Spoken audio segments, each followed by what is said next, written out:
आचार्य जी नमस्कार। नमस्कार। आचार्य जी, हमें ये जानने की जिज्ञासा है कि जैसे पूरी दुनिया में या भारतवर्ष में कई तरह की शिक्षा प्रणाली है।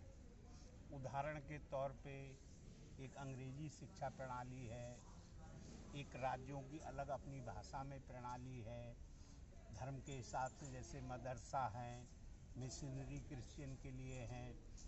ऐसे ही एक हिंदू धर्म में कहा जाता है कि हिंदू धर्म के पुनरुत्थान के लिए कि एक गुरुकुल शिक्षा प्रणाली लाई जाए। तो गुरुकुल शिक्षा प्रणाली के बारे में आप क्या कहेंगे? देखिए, जो गुरुकुल शिक्षा प्रणाली है ना, अपनी जितनी भी शिक्षा प्रणाली है उनमें मुझे लगता है, वैसे तो सभी शिक्षा प्रणाली अपने अपने स्थान पे एक उत्तम है, पर मुझे लगता है कि गुरुकुल जो शिक्षा प्रणाली है वो सर्वोत्तम है। क्योंकि उसमें जो होता है ना, छात्र संस्कृति के साथ संस्कार सीखता है, संस्कारों को जानता है। और गुरुकुल शिक्षा प्रणाली को लाने के लिए, अपने हिंदुत्व में, अपने सनातन में गुरुकुल शिक्षा प्रणाली को लाने के लिए सबसे पहले अपन को संस्कृति का उत्थान करना पड़ेगा, संस्कृति को जगाना पड़ेगा। ठीक है, आपकी बात से हम सहमत हैं। अब सवाल ये उठता है कि बहुत से लोग अपने बच्चों को गुरुकुल शिक्षा प्रणाली को सही मानते हुए भी नहीं डालना चाहते हैं, क्योंकि शिक्षा का एक उद्देश्य ये भी होता है कि जहाँ हमें ज्ञान मिले, संस्कार मिले, वहीं एक अर्थ उपार्जन का साधन भी मिले, एक व्यवसाय भी बने। अंग्रेजी शिक्षा प्रणाली का ज़्यादातर उद्देश्य यही है कि वो एक रोजगार की शिक्षा प्रणाली माना जाता है। तो इसमें क्या गुरुकुल शिक्षा प्रणाली में ऐसा कुछ है कि जो रोजगार परक भी हो? क्योंकि हर व्यक्ति को चारों आश्रमों में रहने के लिए एक कुछ ना कुछ अर्थ की ज़रूरत तो होगी। जी जी। तो क्या गुरुकुल शिक्षा प्रणाली जो है इस बारे में क्या प्रबंध करती है? देखिए, जो गुरुकुल शिक्षा प्रणाली है ना, आज का जो हमारा समाज है, हमारा समाज गुरुकुल शिक्षा प्रणाली को केवल एक ही दृष्टि से देखता है। किस दृष्टि से? कि गुरुकुल में जो बालक अध्ययन कर रहा है, गुरुकुल में जो बालक पढ़ रहा है, वो केवल पौरोहित्य कर सकता है और कुछ नहीं कर सकता।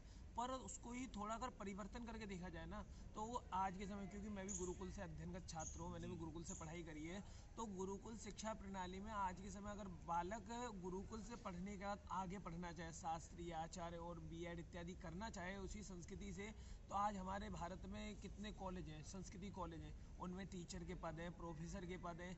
गुरुकुल से ही पढ़ा हुआ बालक हमारे फौज में एक स्थान है, धर्मगुरु का स्थान। जी जी। धर्मगुरु का स्थान में जो धर्मगुरु बनता है वो भी गुरुकुल का ही बालक बनता हाँ, है। थल सेना में धर्मगुरु का पद होता है। उसमें भी गुरुकुल का ही बालक जाता है। उसके बाद हमारी एक संस्थान है, महर्षि शांतिपनी राष्ट्रीय वेद विद्या प्रतिष्ठान, उज्जैन, जी विकास मंत्रालय, भारत सरकार से संबंधित, ये आपके एमपी उज्जैन में। वो भी हमारे गुरुकुल से ही पढ़े हुए छात्रों को एक रोजगार देते हैं। रोजगार के मतलब एक बतौर शिक्षक के पद पे एक नया रोजगार देते हैं, तो वहाँ भी जा सकते हैं। और भी एक मतलब अपने गुरुकुल शिक्षा प्रणाली को ही जगाने के लिए, जिस जब सब कर्म अपन नहीं कर पाते तो पौरोहित्य कर्म है, कुछ ज्योतिष केंद्र इत्यादि खोल के दूसरे बच्चों को शिक्षा देते हैं।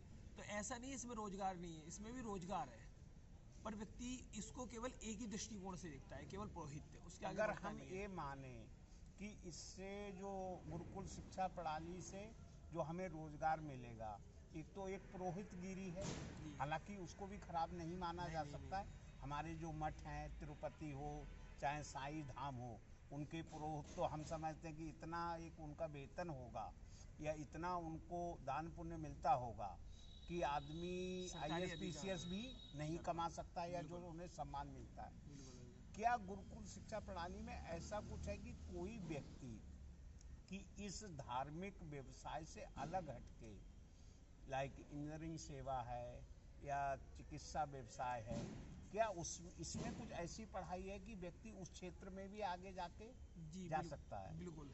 गुरुकुल शिक्षा प्रणाली में ऐसा है, गुरुकुल में ही एक ग्रंथ है, आयुर्वेद ग्रंथ। जी आयुर्वेद ग्रंथ अगर हम गुरुकुल में ही उसका अध्ययन होता है। एक डॉक्टर साहब हैं, डॉक्टर मदन मोहन गोपाल जी, मदन मोहन वाजपेयी जी, चित्रकूट में उनका आयुष्ग्राम नाम का एक हॉस्पिटल है, उसमें वो मुख्य डॉक्टर हैं, और उनकी आज अवस्था 72 वर्ष की अवस्था है। वो उन्होंने अपना बाल्य समय, जो बाल्य जीवन की पढ़ाई करी है ना, वो गुरुकुल परंपरा से पढ़ी है। आज वो एक आयुर्वेद के बहुत बड़े डॉक्टर हैं, और ऐसे हमारे पास कई उदाहरण हैं जो गुरुकुल परंपरा से पढ़े हुए हैं और उन्होंने फिर अलग क्षेत्र में जाकर रोजगार किया है, अलग क्षेत्र में जाकर उन्होंने व्यवसाय किया है। तो ऐसा नहीं है कि गुरुकुल परंपरा में पढ़ के केवल व्यक्ति प्रौहित्य में ही जा सकता है। बहुत बहुत प्रकार के अलग अलग रोजगार हैं जिनको व्यक्ति जा सकता है।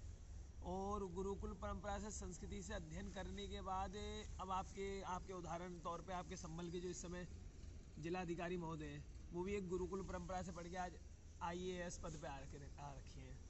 अच्छा, गुरुकुल परंपरा से प्रारंभिक जी। शिक्षा हुई। गुरुकुल परंपरा से और संस्कृति और संस्कार मतलब संस्कृति से उनकी प्रारंभिक शिक्षा रही है। इसका मतलब हम माने कि गुरुकुल की शिक्षा भी आदमी का एक अच्छा बेस तैयार कर देती है। और बहुत से ऐसे क्षेत्र हैं कि जहाँ एक उतनी तकनीकी की ज़रूरत नहीं होती है, एक व्यवहारिकता की ज़रूरत होती है। जी जी बिल्कुल। सपोज आयुर्वेद के जो चिकित्सक होते हैं, इनको परीक्षा देने के लिए क्या मापदंड होता है? जैसे आमतौर पे हम मानते हैं कि कोई भी विद्यार्थी है, वो अगर 12वीं शिक्षा तक उसके पास जीव विज्ञान और विज्ञान वगैरह है, तो वो उसकी परीक्षा दे के MBBS में एडमिशन ले सकता है। क्या गुरुकुल कोई ऐसा सर्टिफिकेट देता है कि आयुर्वेदिक चिकित्सक बनने के लिए या वैद्य बनने के लिए कि विद्यार्थी तुरंत उसके लिए एक अनिवार्य योग्यता के रूप में उसके पास प्रमाण पत्र उपलब्ध हो? देखिए वैसे तो गुरुकुल इस बारे में तो हमारे जो गुरुकुल है, जो गुरुकुलों को संचालित करती है संस्थान महर्षि शांतिपनी, ऐसी बहुत मुख्य संस्थान है। जैसे महर्षि शांतिपनी है, महर्षि वेद व्यास जी वाली है जो आपकी नोएडा में, या फिर संपूर्णानंद संस्कृत विश्वविद्यालय, या अनन्य विभिन्न संस्थान है। वो विद्यार्थी का एक जब बतौर विद्यार्थी 6ठी से लेकर 12वीं तक उनके पास अध्ययन करता है, तो 12वीं के बाद वो विद्यार्थी को आप 12वीं क्लास का प्रमाणिकता पत्र मान लीजिए या 12वीं क्लास की डिग्री मार्कशीट मान लीजिए, जिससे अब मैंने आगे जो पढ़ाई करी है, मैंने मास्टर्स कर रखा है, तो मैंने मास्टर्स करने के लिए मैंने वही डिग्री जो गुरुकुल से मुझे मिली हुई है 12वीं की डिग्री, 12वीं का या फिर संस्कृति का मुझे प्रमाण पत्र मान लीजिए या 12वीं की डिग्री मान लीजिए, वो उसी से मैंने आगे शास्त्री करी, आचार्य करा, फिर मास्टर्स करा और अभी PhD की तैयारी कर रहा हूँ उसी डिग्री से। गुरुकुल उस चीज़ को बहुत अच्छा। फिर अब हम इस मुद्दे पे आते हैं कि गुरुकुल में आमतौर पे शिक्षा की विषय वस्तु क्या होती है? जैसे जैसे इतिहास है, इतिहास में हमें पढ़ाया जाता है, विश्व का इतिहास है, भारत का प्राचीन इतिहास है, मध्यकालीन इतिहास है। विज्ञान में हमें पढ़ाया जाता है कि विज्ञान के सिद्धांत क्या होते हैं और उच्चतर चीज़ों पे चीज़ों को किस तरह से परखा जाता है। इसमें ना गुरुकुल में अपना मुख्य एक विषय बोल रहे हैं तो मुख्य विषय अपना वेद रहता है। अच्छा। वेद वेद, फिर वेद के उपरांत व्याकरण आता है। ठीक है। व्याकरण, सिद्धांत व्याकरण, अनन्य जो व्याकरण, प्राचीन व्याकरण, तो वेद, वेद के बाद व्याकरण, उसके बाद फिर जो पुरोहित, ज्योतिष इत्यादि क्षेत्र में हमें ले जाया जाता है। अच्छा। इन सब चीज अध्ययन होगा। फिर छात्र की रुचि है कि छात्र का किस मतलब किस उसमें रुचि है, छात्र क्या पढ़ना चाहता है। तो ये जो शिक्षा है वेदों की, जो चारों वेदों की जो शिक्षा हम मान के चलें, ये कितने वर्ष से या किस कक्षा से लेके किस कक्षा तक चलती है? गुरुकुल में जो वेदों की शिक्षा है ना, वो मतलब गुरुकुल में विद्यार्थी को एक समय में एक वेद की शिक्षा दी जाती है। विद्यार्थी की रुचि है, विद्यार्थी कौन सी वेद का अध्ययन करना चाहे। एक समय में एक वेद, जैसे आपकी 4 वेद है, चारों वेदों में अलग अलग मंत्र हैं। ऋग्वेद में 10,000 पर्यंत मंत्र हैं, शुक्ल यजुर्वेद में 1975 मंत्र हैं, अथर्ववेद में लमसम 6,000 के करीब मंत्र हैं, और सामवेद में भी 1800 पर्यंत मंत्र हैं। तो विद्यार्थी एक समय में एक वेद का अध्ययन कर सकता है, तो किस वेद का वो अध्ययन करना चाहे। अब जिस प्रकार से मैंने शुक्ल यजुर्वेद माध्यान्हरी शाखा का अध्ययन किया है, तो मैंने उसका अध्ययन तो 4 वर्ष में किया, पर उसकी जो एक परीक्षा प्रणाली होती है ना, उसको देने में मुझे 7 वर्ष लगे। 6ठी से लेकर 12वीं तक मैंने उसका अध्ययन किया। आयुर्वेद ये कहाँ से अलग होता है वेदों से? वैसे मुख्यतः अगर देखा जाए तो कि आयुर्वेद हम कहें 4 वेदों में तो नहीं है, लेकिन एक उपवेद के रूप में हाँ, एक बहुत। आयुर्वेद अथर्ववेद का उपवेद माना जाता है। जी जी। आयुर्वेद को अथर्ववेद का उपवेद माना जाता है, तो अथर्ववेद से ही जो अथर्ववेद का भाष्य में जाता है, अथर्ववेद का व्याख्यान में जाता है, वो फिर आयुर्वेद मतलब जो भी व्यक्ति आयुर्वेद पढ़ता है उसे अथर्ववेद का थोड़ा व्याख्यान या भाष्य पढ़ना होता है। और वो एक तरह हाँ, से एक इसमें चिकित्सा मंत्रों के का क्षेत्र में जी जी जी एक खुलता जाता है। तो जो भी एक उपवेद हैं, जैसे आयुर्वेद को हम मान के चलते हैं कि एक चिकित्सा में या शरीर विज्ञान को लेके पढ़ाता है।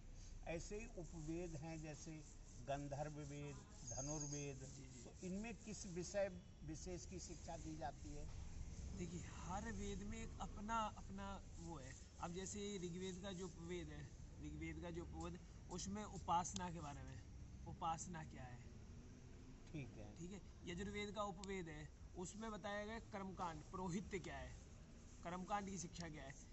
सामवेद का जो उपवेद है, उसमें बताएगा संगीत, संगीत सुर संगीत, सुर संगीत क्या है। और क्योंकि उसका उनके जो मंत्र है वो सब एक स्वर है, कौन से स्वर में मंत्र बोलना है, क्या है क्या नहीं, तो उसमें सुर संगीत क्या है। फिर उसके बाद अथर्ववेद का उपवेद है, उसमें बताया गया है वैज्ञान क्या है, आयुर्वेद क्या है, उसमें हर वेद तो का। हम एक मान के ये सकते हैं कि जो एक स्वर विज्ञान है, तो इससे एक तरह से कला और संगीत के क्षेत्र में भी जा एक सकते हैं। व्यक्ति जा सकता है और सफलता अर्जित कर सकता बिल्कुल है। बिल्कुल बिल्कुल बिल्कुल। कुछ हमारे जो वैज्ञानिक होते हैं, वो हमारी वैज्ञानिकों को भी हमारी अथर्ववेद का अध्ययन करना होता है। और अथर्ववेद का छात्र अगर पूर्ण तरीके से अथर्ववेद का अध्ययन करता है तो वो वैज्ञानिक भी बन सकता है। बिल्कुल बिल्कुल, मतलब उसकी विषय वस्तु एक वैज्ञानिक दृष्टिकोण से तैयारी की गई है।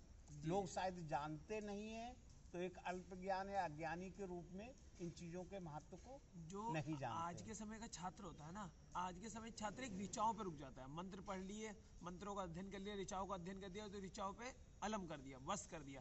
पर ऋचाओं के आगे वो ऋचाओं के व्याख्या को पढ़े, ऋचाओं के भाष्यों को, वेद के भाष्यों को पढ़े, वेदों का जो व्याख्यान है वो क्या है उसको देखे, पढ़े, समझे, तो फिर आगे की भी वो जा सकता है। अगर हम संपूर्ण वेद साहित्य को देखें या भारतीय प्राचीन साहित्य को देखें, तो इसमें सबसे ज़्यादा महत्वपूर्ण साहित्य आप किसको मानते हैं या किस ग्रंथ को कहेंगे? मैं तो सबसे महत्वपूर्ण वेदों को ही कहूँगा। वेद में अगर आ जाए आपको चुनने के लिए, तो चारों वेदों में से ऐसा कौन सा है कि जो एक ज़्यादा व्यापकता में है या ज़्यादा संपूर्णता में है? देखिए, मैं आपको बताऊं, मैं यजुर्वेद का छात्र हूँ। मुझे अनन्य जो वेद है उनका ज़्यादा जानकारी नहीं है, ज़्यादा नॉलेज नहीं है। और मैं यजुर्वेद का छात्र हूँ। मैं मानता हूँ मेरी दृष्टिकोण से पूर्ण रूप से व्यापक जो है वो शुक्ल यजुर्वेद माध्यमिक शाखा है। बाकी अनन्य जो वेद है उनकी मुझे, मैं उनको भी नहीं, मतलब गलत भी नहीं कहूँगा कि नहीं, इनसे कम है, इनसे बढ़ के भी हो सकते हैं, पर मुझे उनकी इतनी नॉलेज नहीं है, जानकारी नहीं, क्योंकि उनमें क्या है, जब तक मैं उनके बारे में जानता नहीं हूँ तब तक मैं उनके बारे में क्या कह सकता हूँ। अब मैं जिस वेद का मैं छात्र हूँ, उस वेद के बारे में जानता हूँ, तो उसके बारे में मैं कह सकता हूँ। नहीं, बहुत अच्छा, आज आपसे बहुत जानकारी मिली। अब अगली बार में कुछ और विषय विशेष की जानकारी की तरफ बढ़ेंगे। नमस्कार।